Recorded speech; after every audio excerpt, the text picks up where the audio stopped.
गजब क्या है साहब, तालिबान क्रैश कोर्स कर रहा है। कहां? इंडिया में। इंडिया के आईआईएम कोझिकोड से। आप में से ना जाने कितने लोगों का सपना होगा आईआईएम में पढ़ना। आईआईएम भारत के जो सबसे अच्छे प्रबंधन संस्थान हैं उनके माध्यम से पढ़ाई लिखाई करना। लेकिन आप लोग इतना पढ़ लिख करके भी जहां ना पहुंच पाए, वहां यह आदमी पहुंच गया। कौन आदमी?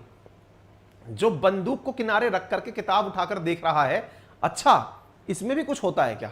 हुड़ी बाबा, इसमें भी कुछ होता है क्या? ऐसी चीज का ये जो कार्टून आपको दिखाई दे रहा है, फिलहाल ये भारत में गजब चर्चा का विषय बना हुआ है। क्या? कि तालिबान वाले आईआईएम कोझिकोड से 4 दिन की क्रैश कोर्स क्लास ले रहे हैं, ये समझने का प्रयास कर रहे हैं इकोनॉमी कैसे चलती है, कल्चर कैसे होती है, सोसाइटी कैसे रन करती है और इंडिया कैसे चल रहा है। आइए विश्लेषण करते हैं। और इस पर फिर जो पक्ष विपक्ष हमलावर चल रहे हैं, कांग्रेस ने जो केंद्र सरकार के आनंद ले लिए हैं कि वाह तालिबान को पढ़ाया जा रहा है, तमाम बातें हैं इसके अंदर। चलिए शुरुआत करते हैं। ये खास क्यों है? इंटरनेशनल रिलेशंस के लिए बहुत खास है। देखिए, आप और हम तो क्योंकि इंटरनेशनल रिलेशंस पर लगभग हर दिन ही चर्चा करते हैं, तो हमें इस बात का महत्व भी पता है कि इस दुनिया में सबसे बड़ा अगर कोई हथियार है तो उसका नाम शिक्षा है। अगर आपको वाकई में दुनिया पर राज करना है तो आप एजुकेटेड बने। और इस एजुकेशन के लिए आज इसका नमूना आप देखिए ना, कि अगर अमेरिका आज दुनिया पर वर्चस्व स्थापित करता है तो केवल एजुकेशन के दम पर करता है, क्योंकि वो हर दिन नई टेक्नोलॉजी, नए आविष्कार और उन आविष्कारों को बेचकर पैसे कमाता है। तालिबान में जो हरकतें हुई, तालिबानी जो हरकतें हुई, उसके पीछे का बड़ा कारण क्या था? अशिक्षा। पढ़ाई लिखाई है नहीं, तो उन्हें लगता है कि हमारी जो रूढ़ी पद्धतियां हैं वही सही है। तो किसी को अगर सुधारना है, किसी को अगर मेन स्ट्रीम में लाना है, तो एजुकेशन देना होगा। इसी कारण से इंडिया पहले भी, जब अफगानिस्तान में तालिबान शासन नहीं था, तब भी वहां स्कूलें खोलता था। लेकिन अब जब वहां तालिबान शासन है, तालिबान वही जिसने हमारा हवाई जहाज हाईजैक करके खुद के पास रख लिया था, हमने आतंकी छोड़ने पड़े थे, हम उस तालिबान को फिर से शिक्षा दे रहे हैं, यानी उसको मैनर्स सिखा रहे हैं। अब उसके मैनर्स सिखाने की खबर जो है ना, वो इन दिनों सुर्खी बनी हुई है। क्या? India to give crash course to Taliban on culture, leadership and economics. इनको सिखाया जाएगा कि देखो ऐसे नहीं होता है, गन के दम पर तुमको दुनिया ने जानना ही बंद कर दिया है। आप भी जानते होंगे, एक जमाना था और आपने उस जमाने को अपनी आंखों के सामने बीतते देखा है।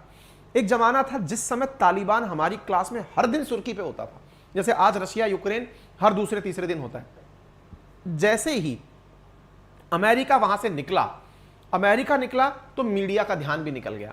मीडिया का ध्यान निकल गया। आज तालिबानी भूख से मर रहे हैं, रोजगार से मर रहे हैं, कोई संसाधन नहीं है। ऐसी स्थिति में जो उन्हें भी नहीं समझ में आ रहा था कि हम दुनिया के लिए इतने खास क्यों थे, अचानक वो मतलब खास से आम हो गए। अब वो जो खास से आम होने की स्थिति है ना, उनको वो समझ में नहीं आ रही है। इंडिया ऐसी स्थिति में भी उनके साथ खड़ा है, उनसे कह रहा है पहले समझो, किसी के दम पर सत्ताएं नहीं चलती हैं, पहले तुमको सहूलियत से ये सीखना होगा दुनिया कैसे चलती है। तो उनको आया, तो आप पूछेंगे अच्छा तालिबान के आतंकी इंडिया आ रहे हैं क्या? वेट करिए, यही तो क्लाइमैक्स है, इसको समझाएंगे। थोड़ा आगे चलिए, इधर देखते हैं साथियों। खबर है Taliban to get crash course in Indian culture. भारतीय संस्कृति को समझने के लिए वो क्रैश कोर्स ले रहा है। आप में से कुछ लोग कहेंगे सर ये वैसे तो गलत है। भाई साहब, पैसे आ रहे हैं हमारे पास। अंकित जी नमस्कार। मैं तो क्या, मेरे बच्चे भी अब विद्यार्थी नहीं है, लेकिन मैं आपके लाइव सेशन और पेड कोर्स दोनों का नियमित श्रोता हूं। आपके प्लेटफॉर्म में ज्ञान वृद्धि के अप्रतिम स्रोत हैं। आपका प्रयास अभिनंदन। उत्तम के बनर्जी, सर आपका बहुत बहुत आभार, बहुत सारा धन्यवाद। सेशन के बीच में मुझे आपका कमेंट लेना पड़ रहा है, क्योंकि आप जैसे जो हमारे मतलब सीनियर लोग हैं, जो पढ़ाई को छोड़ चुके हैं, लगभग एग्जाम के लिए नहीं पढ़ रहे हैं, नॉलेज के लिए जो लोग पढ़ रहे हैं।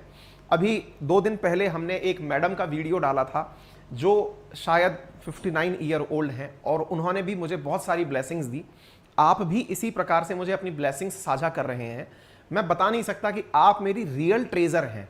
रियल ट्रेजर से मतलब है कि मैं ये मानता हूं कि मैंने कुछ भी अगर पाया है ना, तो विद्यार्थियों साथियों के साथ तो मैं रोज इनको पढ़ाने की कोशिश कर ही रहा होता हूं कि ये पेपर में आएगा, यूं आएगा, काम में आएगा। लेकिन आप जैसे लोग जब मेरे काम को ऑथराइज कर देते हैं ना कि हाँ आप ठीक कर रहे हो, आप समाज के निर्माण में महती भूमिका निभा रहे हो, आप भारत के यूथ को भारत के प्रति प्रेमी बना रहे हो, उनके मन में भाव पैदा कर रहे हो कि वो भारत को लेकर के हमेशा गौरवान्वित रहें, अदरवाइज भारत की कमियां ही इन दिनों सोशल मीडिया पर, न्यूज चैनल्स में चलती रहती हैं। तो ऐसी स्थिति में मैं जो प्रयास कर रहा हूं आप सबके आशीर्वाद से, मैं तहे दिल से, दिल की असीम गहराइयों से आपका बहुत ज़्यादा अभिनंदन करता हूं कि आपने मेरे इस कार्य को रिकॉग्नाइज किया। और आप सभी, मेरे पास और भी बहुत सारे ऐसे वीडियोस मुझे मिले और पहुंचे जिसमें समाज के जो हमारे ये जो बड़े लोग हैं, जो दिग्गज हैं, मुझसे उम्र में बड़े हैं, वो अपने आशीर्वाद स्वरूप मुझे वीडियो बना बना के भेज रहे हैं। मैं आप सबसे गुजारिश करूंगा, जितने भी हमारे सीनियर हैं उन सबसे, कि यदि आपको लगता है कि मेरा प्रयास अच्छा है तो मेरी आपसे छोटी सी गुजारिश है कि आप कोई भी एक शॉर्ट वीडियो हमारे इन श्रोताओं के लिए भी बनाकर भेजें, अपने छोटे से मोबाइल से बना करके हमारे पास भेजें। हमारे कॉन्टैक्ट नंबर 7878158882 पर एक नंबर है हमारा, जिस पर आप हमें व्हाट्सएप कर सकते हैं। आपका वीडियो हम अपने साथियों से साझा जरूर करेंगे ताकि उन्हें भी लगे कि समाज में निर्माण किस प्रकार से सबके मिलने से होता है। माफी चाहूंगा, बीच सेशन में रोककर मुझे आपके कमेंट पर प्रतिक्रिया देनी पड़ी। पुनः वापस हम सेशन पर पहुंचते हैं। आइए, तो Taliban to get crash course in Indian culture. अब तालिबान जो है वो क्रैश कोर्स प्राप्त कर रहा है भारत की कल्चर के ऊपर। India offers Taliban crash course in economics, leadership and culture. अब यह बात सुनकर के हमारे दिमाग में एक बहुत बड़ा प्रश्न खड़ा हो जाएगा और आपके दिमाग में भी अब तक कई नैतिक मूल्य आ चुके होंगे। यह तो कतई गलत है, जिसने हमारे साथ गलत किया उसके साथ हम ऐसा कैसे कर सकते हैं। वो ऑनलाइन पढ़ेगा कि वो ऑफलाइन पढ़ेगा कि वो हमारे यहां आएगा कि हम उसके यहां जाएंगे, हमें नहीं पता, लेकिन गलत है सर। क्यों गलत है भाई? क्योंकि सर आप देखो, वो हमारे खिलाफ था पहले, ठीक है, खिलाफ तो आपके खिलाफ तुर्की भी था, लेकिन तुर्की के भूकंप आते ही आप सब लोग वहां पर मदद पहुंचाने के लिए सकारात्मक हो गए। आपको लगा कि नहीं, वहां मानवता संकट में है। एग्जैक्टली अफगानिस्तान के केस में ऐसा हो रहा है। हमारे तमाम भारतीय जो चाहते हैं कि दुनिया में वसुधैव कुटुंबकम की अवधारणा रहे, विश्व पूरा एक परिवार के रूप में रहे। दुनिया क्या मानती है वो हमारा कंसर्न नहीं है, हम दुनिया को क्या मानते हैं ये हमारा कंसर्न है। ये हमारे संस्कार हैं। इन संस्कारों में हम दुनिया में कहीं भी कोई व्यक्ति परेशान हो रहा है उसको अपने साथ जोड़ने का प्रयास करते हैं। तालिबान के केस में भी यही हुआ। तालिबान में शासन जहां हो रहा है अफगानिस्तान में, वहां लोग भूख से बेचैन हैं। भारत वहां पर हजारों टन गेहूं वहां पर एक्सपोर्ट कर रहा है बिना पैसे लिए कि लो भाई अनाज खिलाओ, भूख से मत मरो और सीखो कि कल्चर क्या होती है, संस्कार क्या होते हैं। तो यह सिखाने का भारत प्रयास कर रहा है। ठीक है, अब बड़ा सवाल, क्या केवल तालिबान? नहीं भाई, इंडिया आज साउथ साउथ कॉपरेशन के माध्यम से, यह टर्म बड़ा काम का है साहब, जो मैं आपसे बोलने जा रहा हूं टर्म है साउथ साउथ कॉपरेशन। इसे आप जरूर जरा याद कर लीजिएगा। मैं एक टर्मिनोलॉजी मेरे विद्यार्थी साथियों से कहना चाहूंगा। एक प्रश्न अक्सर आपसे पेपर में पूछा जा सकता है, क्या होता है साउथ साउथ कॉपरेशन? ठीक है, मैं आपको बताना चाहता हूं। देखिए, दुनिया के अंदर जो कम डेवलप्ड हैं या डेवलपिंग देश हैं, जब कम डेवलपिंग या फिर कम और ज्यादा डेवलपिंग तो डेवलपिंग होता है। जब कोई डेवलपिंग नेशन किसी दूसरे डेवलपिंग नेशन की मदद करता है तो उसे साउथ साउथ कॉपरेशन के नाम से जाना जाता है। यह प्रश्न याद कर लेना, परीक्षाओं में बहुत कॉमन है, यह पूछा जाने वाला। मतलब जितने भी स्टेट पीसीएस यूपीएससी वाले विद्यार्थी हैं, इसे बहुत फोकस करें। इंडिया आज तालिबान की मदद जिस डिप्लोमेसी के तहत कर रहा है उसका नाम साउथ साउथ कॉपरेशन है। मैं आपको बता दूं, यह टर्मिनोलॉजी यूएन में भी एक्सेप्टेड है, यूनाइटेड नेशन में एक्सेप्टेड है। का मतलब क्या हुआ? डेवलपिंग नेशन लीस्ट डेवलप्ड का या डेवलपिंग नेशन का जो मदद करता है उसे साउथ साउथ कॉपरेशन पॉलिसी कहा जाता है। ऐसे ही यदि कोई डेवलप्ड नेशन डेवलपिंग देश की मदद करता है तो उसे नॉर्थ साउथ कॉपरेशन कहा जाता है, नॉर्थ साउथ सहयोग कहा जाता है। ठीक है, तो भारत ने तालिबान के लिए ही नहीं, जितने भी डेवलपिंग नेशन हैं उनके लिए IIM कोझिकोड के माध्यम से 4 दिवस की एक सेमिनार रखी है। उस सेमिनार में दुनिया के जो देश भारत के साथ साउथ साउथ कॉपरेशन के माध्यम से जुड़ना चाहते हैं उनको भारत ऑनलाइन शिक्षा देगा पूरे 4 दिन के लिए। ठीक है, तो यह कहां हो रहा है? ऑनलाइन हो रहा है। ऑनलाइन वो लोग अपने यहां पर अपने देश में बैठकर पढ़ेंगे और IIM Indian institute of management Kozhikode के जो व्याख्याता हैं वो अपने रिकॉर्डेड लेक्चर्स के माध्यम से और लाइव लेक्चर्स के माध्यम से वहां के लोगों को भारत की कल्चर, भारत की सामाजिक व्यवस्था, भारत का इकोनॉमिक डेवलपमेंट, भारत में समाज किस तरह से विविधता में एकता लिए हुए आगे बढ़ रहा है, यह समझाने का प्रयास करेंगे। देखिए, दुनिया को देने के लिए हमारे पास बहुत कुछ है। सबसे बड़ी चीज, दुनिया जहां आज केवल अपने अपनों को चाह रही है, जहां जातियां हैं वो एक जाति को पसंद कर रही है, जहां समुदाय हैं वो एक समुदाय को पसंद कर रहे हैं, जहां भाषा वाले हैं वो एक भाषा को पसंद कर रहे हैं, जहां धर्म वाले हैं वो एक धर्म वाले को पसंद कर रहे हैं। इंडिया इकलौता ऐसा दुनिया के अंदर राष्ट्र है जो फ्लरिश कर रहा है डाइवर्सिटी को अपने साथ ले जाते हुए। हमारी खासियत बन चुकी है विविधता में एकता। हमारे कुछ ही किलोमीटर पर भाषा बदल जाती है, कुछ किलोमीटर पर पहनावे, बोलचाल, भोजन, हमारी क्षेत्रीयता, धर्म, सब चीजें चेंज होती हैं कुछ कुछ किलोमीटर्स पर। और उनको लेकर के भारत अगर आगे बढ़ रहा है तो ये जो कल्चरल डाइवर्सिटी है, ये सिखाने की आवश्यकता है इन जैसे लोगों को। वो लोग जो ये मानते हैं कि अगर अफगानिस्तान में कोई रह सकता है तो Islamic Republic of Afghanistan, Islamic emirate of Afghanistan, यानी इस्लाम को मानने वाला ही वहां रह सकता है। नंबर दूसरा, ये वो लोग हैं जो मानते हैं कि अगर इस्लाम तो हमने बना लिया, लेकिन अब शासन किस पर करेंगे, तो महिलाओं पर करेंगे, यानी महिलाओं को स्कूल मत भेजो, उन्हें प्रताड़ित करेंगे। इस धारणा को भारत तोड़ते हुए इन्हें सेशन करा रहा है, ये समझाने का प्रयास कर रहा है कि अगर आप अपनी नीतियों में परिवर्तन करते हैं तो समाज सबके साथ विकसित होता है। और इसी को ध्यान में रखते हुए भारत के द्वारा क्रैश कोर्स कराया जा रहा है। ठीक है, तो इस क्रैश कोर्स का नाम है इंडिया इमर्जन ऑनलाइन कोर्स। तो इंडिया कैसे बड़ा बना, भारत का क्या इतिहास रहा, क्या भूगोल रही, कैसी अर्थव्यवस्था रही, हम कहां से कहां पहुंच गए। एक समय जब हम सोने की चिड़िया हुआ करते थे, उसके बाद कंगाल हो गए थे, और आजादी के बाद से हम फिर से पांचवी बड़ी अर्थव्यवस्था अगर बने हैं, तो इसे सिखाने की जरूरत है। और सिखाने के लिए जो तालिबान सरकार के सदस्य हैं वो ऑनलाइन इस कोर्स में भाग ले रहे हैं। यह खबर सबसे पहले बाहर निकाली ब्लूमबर्ग ने कि India offers Taliban officials a course of economics and leadership. 4 दिन का यह programme emerging with Indian thought नाम से जाना गया है। यह आप लोग ध्यान रख सकते हैं।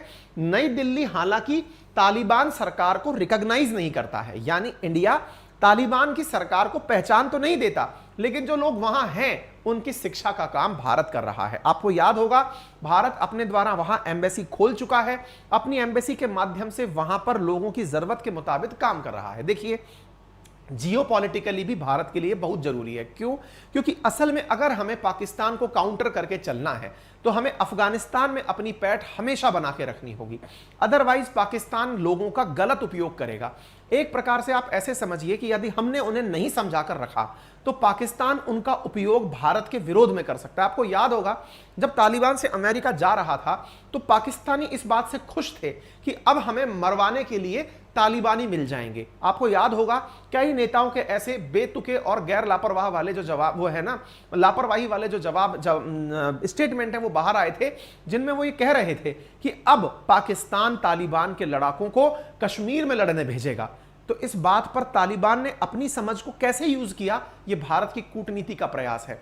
भारत ने तालिबान को समझाया कि देखिए, आपके कंधे पर बंदूक रखकर पाकिस्तान चलाएगा, तभी तो तालिबान तुरंत संभलता गया और उसने भारत को आश्वस्त किया कि वो पाकिस्तान के बहकावे में नहीं आएगा। तालिबान ने स्टेटमेंट दिया कि कश्मीर भारत का आंतरिक मसला है, हम इस पर कोई अपना स्टेटमेंट नहीं देंगे। आपको याद होना चाहिए, जब अफगानिस्तान यानी अफगानिस्तान में अमेरिका चल रहा था, उन दिनों तो फिर भी बहुत गैर जिम्मेदाराना बयान आया करते थे अफगानिस्तान की तरफ से कि वो कश्मीर के मामले पर जब अलग से अपना शासन लेकर आएंगे तो ये कर देंगे और वो कर देंगे। लेकिन जैसे ही तालिबान वहां आया, भारत की डिप्लोमेसी ने उन्हें अकेला नहीं छोड़ा, उनके लिए जो जरूरी चीजें थी वो दी ताकि उनका ब्रेन वॉश पाकिस्तान ना कर सके। और आज आप देख लो, आज अफगानिस्तान पाकिस्तान पर गोले चलाता है, आज अफगानिस्तान पाकिस्तान के बॉर्डर पर लड़ाइयां होती हैं, आज अफगानिस्तान की तरफ से तालिबान जो है वो पाकिस्तान को धमकाता है कि तुम हमारा गलत उपयोग नहीं करोगे।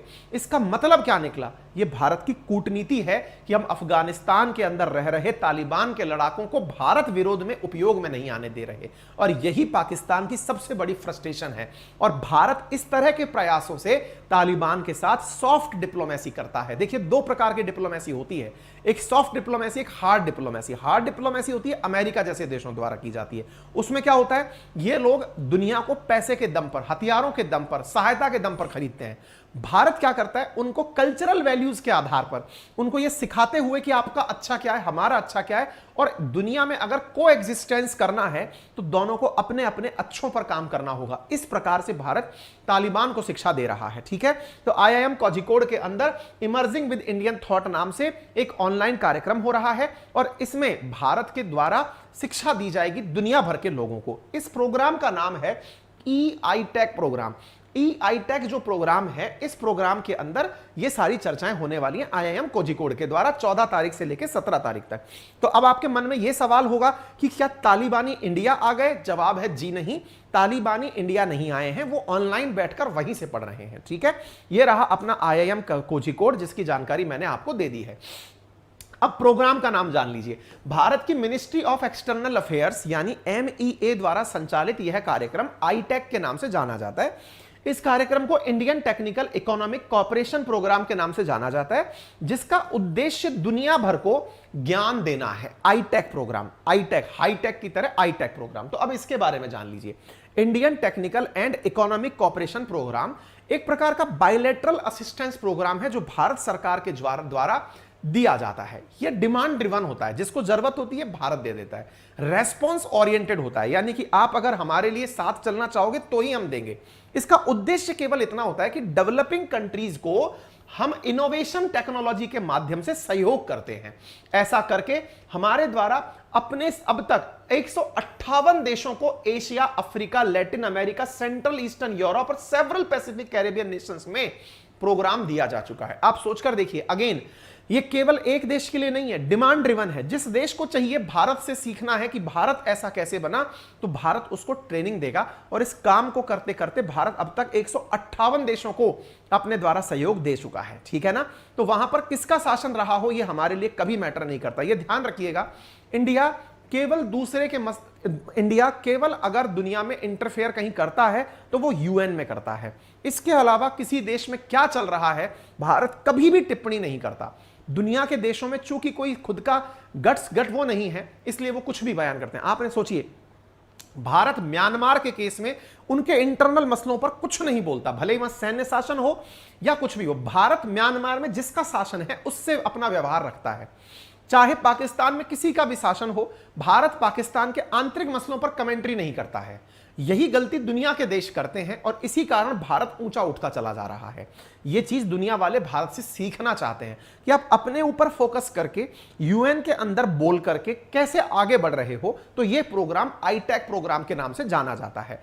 पहले स्थिति यह थी कि जब हम आजाद हुए थे ना, तो हमें दुनिया भर से सहयोग मिलता था कि भाई इनको पढ़ाने लिखाने के लिए पैसे दो। आज स्थिति बदल चुकी है। आज भारत खुद सालाना $2 बिलियन दुनिया की पढ़ाई की लिखाई के लिए खर्च करता है ऐसे प्रोग्राम्स के माध्यम से। यह प्रोग्राम आज का नहीं है, 15 सितंबर 1964 से चल रहा है, जिसके अंदर भारत दुनिया के देशों को लेसन सिखाता है। एक समय था जब भारत जो है वो लगभग $55 बिलियन का फंड रिसीव करता था एक प्रकार से चैरिटी के रूप में, और आज भारत खुद सालाना रूप से दुनिया को पढ़ाने के लिए निकल रहा है। अब इसका इंपैक्ट क्या पड़ता है? इसका इंपैक्ट यह पड़ता है साथियों कि जो साउथ एशियन नेशंस हैं, जो कि हमारे इस प्रोग्राम के लार्जेस्ट रेसिपिएंट हैं, उनको भारत की मदद से बहुत कुछ सीखने का मौका मिल रहा है। इतना ही नहीं, आजकल भारत अपने द्वारा इन देशों के लिए अपने बजट में बजट भी रखता है। अगर आपको याद हो, अभी कुछ दिनों पहले अगर आपने देखा हो तो भारत का बजट अनाउंस हुआ था, उसमें भूटान के लिए भी भारत ने बजट रखा था, नेपाल के लिए भी रखा था, म्यांमार के लिए भी रखा था, श्रीलंका के लिए भी रखा था, इवन अफगानिस्तान के लिए भी रखा था। लेकिन भारतीय राजनीति में उसे प्रस्तुत दूसरे तरीके से किया गया। आपको याद होगा, मतलब केजरीवाल जी ये बोलते हुए पाए गए थे कि दिल्ली का बजट काट के केंद्र सरकार ने तालिबान को दे दिया है। इससे लोगों के मन में क्या भाव पैदा होता है? आतंकियों को पनाह दे रहा है भारत। वास्तविकता इससे उलट है। भारत अपने कूटनीतिक संबंधों को अपनी सुरक्षा के लिए उपयोग में लेते हुए यह दर्शाता है कि हमारे हित जहां पर जुड़े हैं, हमें इस बात से फर्क ही नहीं पड़ता कि वहां पर किसका शासन है। भारत ने आज तक किसी देश से संबंध इस आधार पर नहीं तोड़े कि वहां कैसी सरकार है। उदाहरण के लिए ईरान को ले लीजिए। ईरान के अंदर इस समय जो शासन है वो शासन पूरी तरह महिला विरोधी हो रखा है, हिजाब नहीं पहनने दे रहा है, महिलाओं को जहर देके मार रहा है, लेकिन उसके बावजूद भी भारत उससे अपने रिलेशन रखा हुआ है। कारण क्योंकि भारत मानता है ये आपका अपना तरीका है, आपका अपना संविधान है, हम इस पर आपको नसीहत देने वाले कोई नहीं होते। एग्जैक्टली भारत दुनिया के हर देश के साथ, चाहे वहां पर सैन्य तानाशाही रही हो, हम दुनिया को अपने पैमाने से जज नहीं करते। अमेरिका या डेवलप्ड नेशंस जिनको लगता है कि दुनिया उनके अनुसार राज करे, वो करते हैं, और ये भारत का तरीका आज से नहीं हमेशा से रहा है। ठीक है, उम्मीद है कि अब आप लोग इस बात को पूरी तरह से समझ गए हो।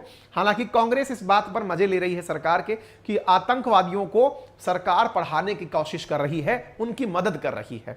अब हालांकि एक चीज किसी कथन ने बहुत अच्छी कही है, ये वो केजरीवाल जी का मतलब वो था जब बजट आया था कि दिल्ली का बजट तालिबान को दे दिया गया है। हालांकि मैं आपको यहां पर बताना चाहूंगा, एक good education is a foundation of better future, ये मैंने नहीं कहा, एलिजाबेथ वॉरेन ने कहा है। और ये सबसे बड़ी बात ये है कि अगर आप इन जैसे जाहिलों को शिक्षा दे देते हो तो ये सबसे बड़ा नोबल कॉज है, ताकि इन्हें पता चले कि दुनिया में क्या हो रहा है। अपने यहाँ एक पंक्ति कही जाती है, कुएं का मेंढक होना। कम से कम तालिबानी अपने आप को ही पूरी दुनिया का राजा नहीं समझेंगे, जब वो दुनिया को जानेंगे तभी जाकर कुछ अच्छा करेंगे। ये पर्सपेक्टिव है, बाकी अपने अपने तरीके हैं। ठीक है साहब, उम्मीद है आप लोगों को ये जानकारी समझ में आई हो।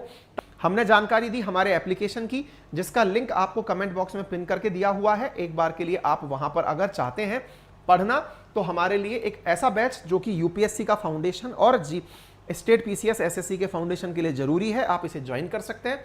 जर्नल अवेयरनेस बाय अंकित अवस्थी के नाम से हमने बैच बनाया। हमारे एप्लीकेशन आरएनए बाय अंकित अवस्थी पर मात्र 1999 में ये उपलब्ध है, जहां history, geography, polity, economy detail से आपको दिए जा रहे हैं। पूरे 1 साल के लिए कोर्स उपलब्ध कराया जा रहा है। बाइलिंगुअल है, हिंदी और इंग्लिश में कंटेंट है, लाइव और रिकॉर्डेड क्लासेस हैं। पूरी तरह से आपको इवनिंग में 8:30 पर क्लासेस मिल रही हैं। वीकली टेस्ट संडे को आयोजित किया जा रहा है। किसी भी प्रकार की सहायता के लिए आप हमारे मतलब जो कॉन्टैक्ट नंबर हैं, इन पर सुबह शाम से 8 शाम तक कॉल कर सकते हैं, शाम 8 तक कॉल कर सकते हैं। सेशन को इतना पेशेंस के साथ सुनने के लिए आपका बहुत दिल से धन्यवाद। जैसे ही हमारे इस चैनल पर 5 लाख सब्सक्राइबर होंगे, हम आपके साथ में चैनल का नया नाम रिवील करेंगे। इस रविवार को टेस्ट होगा, उसके विनर्स को भी कुछ ना कुछ उपहार दिए जाएंगे।